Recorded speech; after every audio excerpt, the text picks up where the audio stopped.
Welcome back. This is how to fix GPU overheating.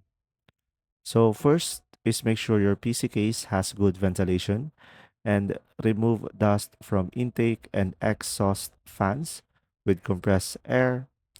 Now, another one is clean the GPU. Dust clogs the heat sink and fan. So power down your PC, remove the GPU if possible, and carefully clean the fan and fins. Another one is reapply thermal paste. So old or dried paste between the GPU chip and the heat sink can cause high temperature. So just simply reapply a quality thermal paste if cleaning doesn't help. Another one is just simply check room temperature and case setup. So guys, hot rooms or cramped cases trap heat and keep your PC in a cooler environment and ensure cables don't block airflow.